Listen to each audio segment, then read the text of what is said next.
दहली के दरो दीवार रंगीन हो रहे थे। बेगुनाहों का खून गली कूचों में बह रहा था। नन्हे नन्हे बच्चों को कृपानों पर उछाला जा रहा था। मासूम बच्चियों की आबरू से खेला जा रहा था। कभी करोल बाग के उजड़ने की खबर आती तो कभी पहाड़गंज से धुआं उठता दिखाई देता। मुसलमानों पर जमीन तंग कर दी गई थी। कई दूसरे इलाकों की तरह कश्मीरी गेट के मुसलमान भी अपनी बका की जंग लड़ रहे थे। रेलवे स्टेशन से मुत्तसल होने की वजह से पूरा इलाका हिंदू बुलवाइयों का हदफ बना हुआ था। सादातों की वो छोटी सी बस्ती हिंदुओं की नजरों में चुभ रही थी। कश्मीरी गेट से सुकड़ कर लोग पंजा शरीफ में जमा हो गए थे। जो बोले सोनिहाल सत श्री अकाल के जवाब में इधर से भी नारा तकबीर सुनाई देता। हर रोज के टकराव से खौफजदा होकर ज्यादातर लोगों ने इलाका खाली कर दिया था और मटिया महल बली मारवा की तरफ भाग गए थे।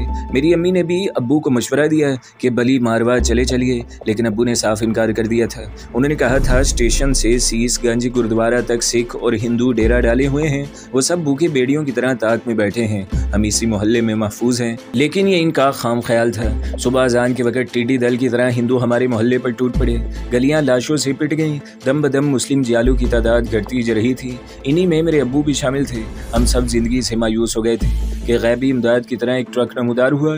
बुलवाइयों को रोनता कुचलता गली में दाखिल होने वाला ट्रक रुकते ही ड्राइवर की खिड़की से फायरिंग होने लगी। बुलवाई तो पहले ही घबरा गए थे। रही सही कसर फायरिंग के धमाकों ने पूरी कर दी। बुज़दिलों की फौज में भगदड़ मच गई। वो सब सर पर पैर रखकर भाग रहे थे। अपने लीडर की लाश भी उठाने की जरूरत नहीं समझी थी। सकूत छाते ही ट्रक का दरवाजा खुला और एक पठान बाहर निकला। सुनसान हो जाने वाली गली का जायजा लेते हुए इसने बंदूक को कांधे से लटकाया और लाशों को फलांगता हुआ आगे बढ़ने लगा। यकायक वो चौंक कर रुक गया। इसकी निगाहें एक लाश पर ठहर गईं। इसने झुककर लाश को उठाया। दोनों हाथों पर संभाली हुई लाश को वो ऐसे देख रहा था जैसे आंखों की जुबान से कुछ पूछ रहा हो। अपनी अम्मी और बाजी के साथ चुबारे में खड़ा मैं भी इसे हैरत से देख रहा था। इसके कपड़े और ट्रक पर लादे सामान को देखकर मैंने इसे पहचान लिया था। वो अली शेर खान था। अब्बू की फतेहपुरी बाजार में खुश्क मेवे की दुकान थी। वो इसी पठान से मेवा खरीदते थे। हर दूसरे महीने ट्रक भरकर वो मेवा लाता था। अम्मी ये तो खान चाचा है पेशावर वाले। मैंने कहा जाओ दरवाज़ा खोल दो। अम्मी ने हुक्म दिया। उतर कर मैंने दरवाज़ा खोल दिया। दरवाज़ा खुलते ही वो अंदर दाखिल हो गए। आंगन में वो लाश रखकर उन्होंने मुझे सीने से लगा लिया। बेटा मुझे आने में देर हो गई, वरना तू यतीम ना होता। तेरा ये चचा पहले अपना सीना पेश कर देता। इनके पीछे पीछे कई लोग आ गए थे। इनमें नकी चाचा भी था, मोहल्ले भर के चचा। उन्होंने पूछा कहाँ से आ रहे हो भैया? पेशावर से। फसादात की खबर मुझे मेवात में मिली, फिर भी मैं कहीं नहीं ठहरा। पेशगी ले चुका था इसलिए माल ले आया। आपने खामखा जान खतरे में डाली। हालात की नज़ाकत ने अम्मी को भी पर्दा छोड़ने पर मजबूर कर दिया था और वो भी आंगन में निकल आई। बहन ऐसा न कहो, पठान मौत से नहीं डरता। ये जान खुदा की दी हुई है, वही ले सकता है। काफिर की जरूरत कहाँ कि वो हमसे टकराए। खैर ये वक्त इन बातों का नहीं है। आप सब तैयारी कर लें। मैं देख आया हूँ चारों जानिब से ये मोहल्ला घिरा हुआ है। यहाँ ठहरना खतरनाक है, लेकिन निकलेगे कैसे? नकी चाचा ने कहा हम खुद इन पर हमला कर देंगे। इस तरह मुहासरा टूट जाएगा। यूं भी जब मर रहे हों तो क्यों ना मार कर मरे।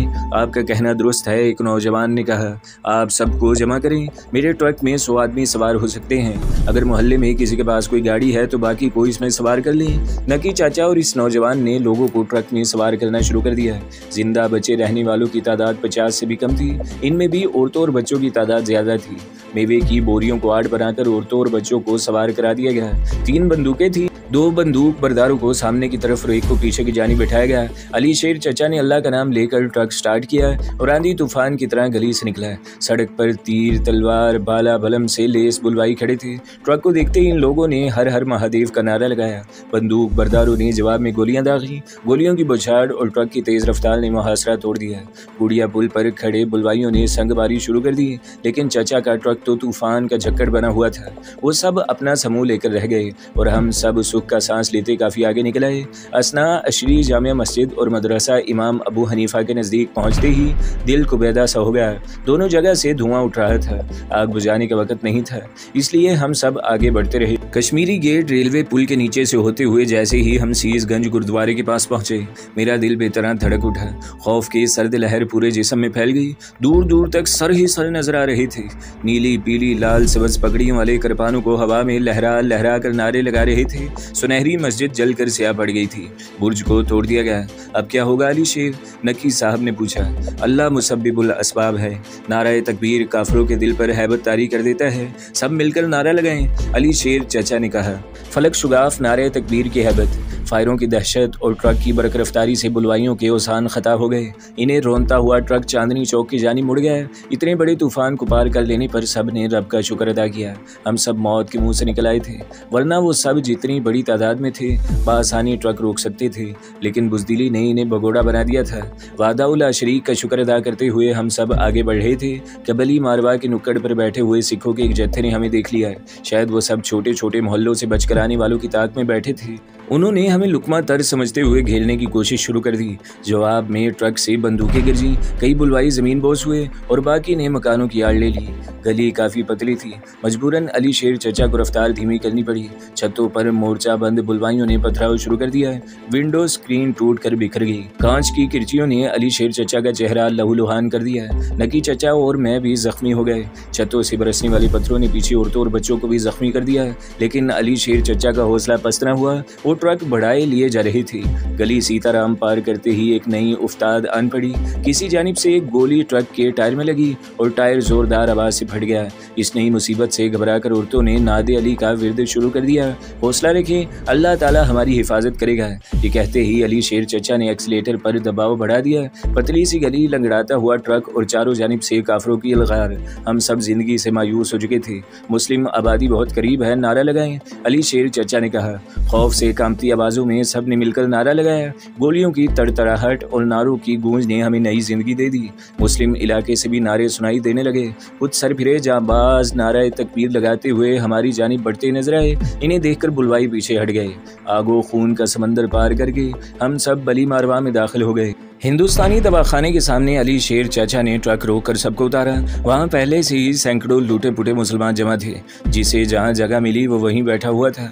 अली शेर चाचा ने खुश्क मेवे की बोरियां उतारी और इन लोगों में तकसीम करने लगा। भूखे प्यासे लोगों के लिए यह मेवा नेमत से कम नहीं था। हमने इसी से पेट की आग बुझाई। बहन, तुम बच्चों को लेकर ट्रक पर चादर तान लो, जब तक पाकिस्तान जाने की सबील नहीं होती यही घर होगा हमारा। अली शेर चाचा ने अम्मी से कहा। अम्मी मुझे और बाजी को लेकर फिर ट्रक पर चढ़ गई। अली शेर चचा को सबसे ज्यादा फिक्र बाजी की थी। कनीज बाजी 15 साल की हो चुकी थी। इनकी मंगनी हो चुकी थी और इसी साल इनकी रुखसती होने वाली थी, लेकिन फसाद फूट पड़े। इस आग ने इनकी खुशियों को राख कर दिया था। वो रुखसती से पहले ही बेवा हो गई। इनके होने वाले शोहर भी पंजाब शरीफ में बुलवाइयों के हत्थे चढ़ गए। बाप और शोहर के गम में इनके आंसू हम वक्त बहते रहते। आंसू पहुँचने का फर्ज भी अली शेर चचा अदा कर रहे थे। यूं भी इस शहर बेमोहर में वही तो एक हमदर्द थे। इन्हें सबसे ज्यादा फिक्र हमें पाकिस्तान तक पहुँचा देने की थी, इसलिए वो स्टेशन तक बाहिफाजत पहुंचने का रास्ता तलाश कर रही थी। तर्क वतन करने वालों के लिए पुराने किले के नजदीक आरजी स्टेशन बना दिया गया था। वहां तक पहुंचना मुहाल था, लेकिन चचा ने राह निकाल ली थी। गोरखा फौज के एक अफसर के साथ हम सब फौजी ट्रक पर सवार होकर वहां पहुंच गए। वहां पहले ही अजदहाम था, तिल धरने की जगह नहीं थी। लूटे पुटे मुसलमानों का समंदर ठाठे मार रहा था। रेल के आते ही लोग दौड़ पड़े। अजीब अफरा तफरी का आलम था। हर कोई पहले सवार होना चाहता था। शायद मौत की वादी से फरार होने के लिए लोग दीवाने हो गए थे। देखते ही देखते ट्रेन भर गई। जिन्हें जगह नहीं मिली वो छतों पर चढ़ गए। 1-1.5 घंटे बाद जब रेल चली तो लोग दरवाजों से बाहर उबले पड़ रहे थे। इनके दरवाजे खिड़कियों पर चींटियों की तरह चिमटे हुए थे। इन्हीं में हम भी शामिल थे। दिल्ली की हदूद से निकलते ही सबने खुदा का शुक्र अदा किया, लेकिन ये खुशफहमी ज्यादा देर कायम न रह पाई। सोनीपत में रेल पर हमला हुआ। इसके बाद तो हमलों का सिलसिला शुरू हो गया। हर स्टेशन पर गाड़ी रोक कर कत्लेआम की कोशिश होती, लेकिन गोरखा सिपाही अपनी जान पर खेल गए। वो तादाद में कम थे, फिर भी इंसानियत के नाम पर इन भेड़ियों से निहत्थे मुसलमानों को बचा रहे थे। मगर अमृतसर पहुंचकर वो भी रेल से उतर गए। पाकिस्तान की सरहद करीब आ चुकी थी। खतरा टल गया था, इसलिए खौफ का नामो निशान भी मिट गया। लेकिन मौत के वक्त का भी कभी पता चला है। एक गाड़ी हमारे ताकुब में थी। अमृतसर से कुछ आगे बढ़ते ही गाड़ी रुक गई। रेलवे लाइन पर काट कर दरख्त डाल दिए गए थे। फिर रुकी हुई गाड़ी पर बुलवाई टिड्डी दल की तरह टूट पड़े। अली शेर चचा ने मुझे और बाजी को सीट के नीचे ठोंस कर सामान की गठरियों से ढक दिया। चीखों पुकार मची हुई थी। सर तनों से जुदा हो होकर गिर रहे थे। मैंने अम्मी को भी गिरते देखा, लेकिन मैं इनकी कोई मदद नहीं कर सका। हर शख्स की तरह मुझे भी अपनी जान की पड़ी थी। सिर्फ एक शख्स था जो तनी तनहा शेर की तरह गरज रहा था। वो अली शेर चचा था जो इस वक्त वाकई शेर बने हुए थे। बुलवाइयों से छीनी हुई तलवारों से वो हमलावरों को पीछे धकेलते हुए अपने ही खून में नहा रहे थे कि बलोच रेजिमेंट की मदद पहुंच गई। फौजियों के डर से बुलवाई सर पर पैर रखकर भागे। फौजियों ने कुछ लोगों की मदद से रेलवे लाइन साफ की और गाड़ी फिर रवाना हो गई। खून में लथपथ अली शेर चचा ने हम दोनों बहन भाई को पुकारा और फिर अम्मी को तलाश करने लगा। वो कई लाशों के नीचे दबी हुई थी, इनके सर पर कारी ज़रब लगी हुई थी। अली शेर चचा की पुकार पर उन्होंने आंखें खोली और चचा के चेहरे पर नजरें जमाए हुए बोली, भैया मेरे बच्चों का ख्याल रखना। बहन मुझे गैर मत समझो, खून का रिश्ता नहीं है तो क्या हुआ, मजहब तो एक है, फिर तुम लोगों का एहसान भी तो कम नहीं। खैबर से चटागांग तक सब ने मिलकर कोशिश की थी ना, तभी तो ये पाकिस्तान मिला है जो अब हम सब का वतन है। कुछ ही देर में तुम अपने वतन में होगी। नहीं भैया, मेरी आंखें बंद हो रही हैं, वतन पाक को मैं देख नहीं पाऊंगी, वहाँ की मिट्टी से मेरा सलाम कह देना। नहीं बहन, तुम इस पाक वतन को जरूर देखोगी जहाँ इस्लाम का बोलबाला होगा, जहाँ मुसलमानों का कोई दुश्मन नहीं होगा। काश मैं इस पाक सरजमीन को सलाम कर सकती, इसकी मिट्टी को चूम सकती। मेरी सांस उखड़ रही है, मेरी लाश कब्रिस्तान में मत छोड़ना। अल्लाह हाफिज। इनका सर ढलक गया। किस्मत के ठुकराए हुए हम दोनों बहन भाई अली शेर चचा से लिपट कर रोने लगे। महाजर कैंप में 2 दिन सुस्ताने के बाद हमारा सफर फिर शुरू हो गया। इस बार हमारी मंजिल पाड़ी थी अली शेर चचा का गाँव। लाहौर से हम लोग रावलपिंडी, फिर वहाँ से हंगू और कोहाट से होते हुए पारा चनार पहुँचे। पारा चनार से 10 मील का सफ़र तय करके हम एक गाँव में पहुँच गए और वहाँ से पाड़े। मैंगल कबीले का वो गाँव मेहमान नवाजी में अपनी मिसाल आप साबित हुआ। हर घर हमारे लिए अपना घर बन गया। ज़ुबान की अजनबियत मज़हब के मुकद्दस जज्बे में गुम हो गई। फिर गाँव वालों की शफ़क़त व मोहब्बत के साए में 2 साल का अरसा पलक झपकते बीत गया। अली शेर चचा ने फिर से अपना कारोबार जमा लिया। वो समंदरी रास्ते से खुश्क मेवा मशीकी पाकिस्तान ले जाने लगे। 1-1.5 माह तक वो आस पास के इलाकों से मेवा खरीद कर जमा करते, फिर इसे लेकर कराची जाते और वहाँ से इसे चटागांग के लिए बुक कर देते। इनकी पार्टी मशीकी पाकिस्तान में माल छुड़ा लेती। एक बार मैंने भी कराची देखने की फरमाइश की। मेरी फरमाइश रद्द करना इनके लिए नामुमकिन था। उन्होंने मुझे भी साथ ले लिया। अपना ट्रक वो खरीद नहीं पाए थे, इसलिए किराए के ट्रक से काम चलाते थे। ड्राइवर के साथ उन्होंने मुझे भी सीट पर बिठा लिया। हवा से बातें करता हुआ ट्रक कराची की जानिब दौड़ रहा था। 3 दिन का सफ़र हम लोगों ने तय कर लिया था। 4था दिन भी गुजरने वाला था। मगरिब में सूरज गुरूब होने का मंजर बहुत दिलकश था। मैं इस हसीन मंजर को देख रहा था कि ज़ोरदार धमाका हुआ। ड्राइवर ने फ़ौरन ट्रक रोक दिया और बोला, टायर ब्रस्ट हो गया है। दूसरा टायर लगाने के लिए इन लोगों ने जैक लगाया ही था कि झाड़ियों के पीछे से कई नकाबपोश निकल आए। सबके हाथों में राइफलें थी। इन लोगों ने आगे आते ही अली शेर चचा और ड्राइवर को बंदूकों की जद में ले लिया। इन लोगों ने शायद अली चचा को चूहा समझा था। इनके हाथ में अभी तक भारी भरकम जैक था। जैसे ही वो सब नज़दीक आए, अली शेर चचा ने जैक घुमा दिया। सामने वाले के सर से भारी जैक टकराया और वो ज़मीन बोस हो गया। फुर्ती से चचा ने इसकी राइफल उठा ली और दूसरे हमलावर पर फायर कर दिया। ट्रक ड्राइवर भी पारा चनार का था। सरहदी खूनी से कैसे तमाशाई बनाए रखता है। इसने भी चचा के हाथों जख्मी होने वाले दूसरे हमलावर की राइफल उठा ली और फायर खोल दिया। वो 2 थे लेकिन हक पर थे। अल्लाह भी हक परस्तों का साथ देता है। इसी वक्त घोड़ों की टापों से वीराना गूंज उठा और तकरीबन 10-11 घुड़सवार नमूदार हुए। वो सब मुसल्ले थे। इनमें से एक ने हवाई फायर करते हुए अजनबी जुबान में हुक्म दिया। हमलावर फौरन दूर हट गए। हवाई फायर करने वाले ने आगे बढ़कर कहा, खान तुम वाकई बहादुर हो। हम मुसलमान हैं और मुसलमान कभी बुज़दिल नहीं होता। मैंने जवाब में कहा, और तुम मुहाजिर हो? इसने मेरी जानिब मुड़कर कहा, नहीं मुसलमान। मैंने कड़े लहजे में कहा। मेरे अल्फाज और लहजे ने इसे कहका लगाने पर मजबूर कर दिया। फिर इसने चाचा से पूछा, खान इस बच्चे को कहाँ से पकड़ा है? ये मेरा भतीजा है। भतीजा? तुम मुकामी आदमी हो और ये हिजरत करके आया है, फिर भतीजा कैसे हो गया? ये मजहब और इंसानियत के रिश्ते से मेरा भतीजा है। ये कहते हुए उन्होंने मेरी कहानी सुनाई दी। हवाई फायर करने वाले ने कहा, मैं इसे अपने गोठ ले जा रहा हूँ, नहीं ये मेरे साथ जाएगा। चचा ने कड़े लहजे में कहा। इनके लहजे ने इस शख्स के साथियों को चुकन्ना कर दिया। वो सब घेरा बनाने लगे थे कि इस शख्स ने नरम लहजे में कहा, एक मौका हमें भी दो खान, मैं भी आखिरत में सुरखरू होना चाहता हूँ। शहीद के बेटे की दावत करना मेरा भी हक है। जख्मी शेर की तरह बल खाते चचा को इस शख्स की इल्तिजा ने मोम बना दिया और वो नरम लहजे में बोले, चलिए तुम इन्हें बांध कर हवेली ले आओ। इस शख्स ने अपने साथियों को हमलावरों के मुतालिक हिदायत दी और हमारे साथ चल पड़ा। रास्ते में इसने बताया कि मैं इस इलाके का वडेरा हूँ और मेरा नाम अली अबड़ू है। मुझे इतला मिली कि कुछ डाकू मेरे इलाके में आए हुए हैं। इनका पीछा ही करते हुए मैं यहाँ पहुँचा था। अली अबड़ू के गोठ में पहुँचकर महसूस हुआ जैसे फरिश्तों के गांव में पहुँच गए हैं। इतने मासूम और भोले भाले थे वो सब कि इन पर इंसान होने का गुमान ही नहीं हो रहा था। चालाकी और अय्यारी तो इन्हें छू कर भी नहीं गुजरी थी। फरिश्तों जैसे मासूम फितरत लोग मेरी एक झलक देखने के लिए टूट पड़ रहे थे। जो भी मिलने आता इसके हाथ में खाने की एक ना एक चीज़ होती, फिर वो हमें ज़बरदस्ती खिलाने की कोशिश करता। मुझे उकताहट होने लगी थी। मैं वहाँ से उठना ही चाहता था। एक ज़ईफ़ुल उमर शख्स दूध का कटोरा ले आया। वो अपनी ज़ुबान में पता नहीं क्या कहने लगा। मैंने सवालिया नज़रों से अली अबड़ू की तरफ देखा तो उन्होंने कहा, ये मेरा हारी है, अपनी बकरी का दूध लाया है, कह रहा है कि तुम शहीद के बेटे हो, इसके हक में दुआ कर दो। मुझे हंसी आ गई, फिर भी इसका दिल रखने के लिए मैंने दूध पी लिया और उठ खड़ा हुआ। मेरे लिए अंदरून खाना बिस्तर लगा दिया गया। अंदर दाखिल होते ही एक छोटी सी बच्ची दौड़ कर आई और पता नहीं क्या क्या कहने लगी। अली अबड़ू ने बताया कि ये मेरी इकलौती बेटी जुबैदा है, तुमसे दोस्ती करना चाहती है। मैंने भी मुस्कुराकर रजामंदी जाहिर कर दी। मुझे वहाँ छोड़कर चाचा दूसरे ही दिन कराची चले गए। मैं इस घर में 5 दिन ठहरा। अगर चाचा कराची में कुछ दिन मजीद रुक जाते तो फिर भी मुझे उकताहट महसूस न होती। मुझे कराची ना देखने का जरा भी गम नहीं था। इन लोगों ने इतनी मोहब्बत दी थी कि कराची की बात ही जहन से निकल गई थी। वापसी के वक्त आंखों से आंसू बहने लगे। मुझे सबसे ज़्यादा दुख जुबैदा से बिछड़ने का था।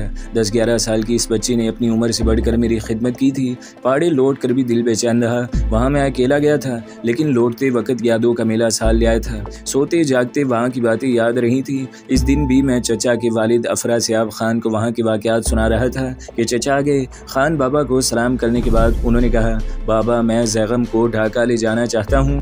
क्यों? बेटे की बात सुनते ही इनकी पेशानी पर बल पड़ गए। इसे तिजारत में लगाना चाहता हूँ। क्या तू नहीं जानता कि यतीमों से मुशक्कल लेना गुनाह का काम है? खान बाबा ने गज़बनाक लहजे में कहा। लेकिन मैंने तो वो दुकान इसके नाम पर ख़रीदी है। ये वहाँ नौकर नहीं मालिक बनकर बैठेगा। इसकी आमदनी से ये दोनों बहन भाई की ज़िंदगी खुशहाल तरीके से गुजर जाएगी। तेरा दिमाग तो सही है, लड़की हमारे घर की इज्जत है, वो कहीं नहीं जाएगी। लेकिन आप खुद सोचे, ज़ागम बहन को छोड़कर जाएगा? मशरिकी पाकिस्तान पेशावर नहीं है, हज़ारों मील की दूरी है। तेरा कहना ठीक है, ढाका बहुत दूर है, लेकिन ये भी तो सोच कि बहन ज़िंदगी भर भाई के साथ नहीं रहती। एक ना एक दिन इसे जुदा होना पड़ता है। वो हमारी इज्जत है, इसे हम इज़्ज़त व तकरीम से रुखसत करेंगे। वो इस घर से निकल कर शोहर के घर जाएगी। मेरी ख्वाहिश थी कि इसे अपनी बहू बना लूँ, लेकिन यही मसला आड़े आ रहा है। फ़रोई मसले में हम दखल भी तो नहीं दे सकते। मैं खुद भी यही सोच रहा था। अफरासियाब के भाई रुस्तम खान ने कमरे में दाखिल होते हुए कहा, इसे अपने पोते से ब्याह दूँ, लेकिन हम मजबूर हैं। एक खुदा, एक रसूल, एक किताब, फिर भी फ़रोई मसाइल की आड़ में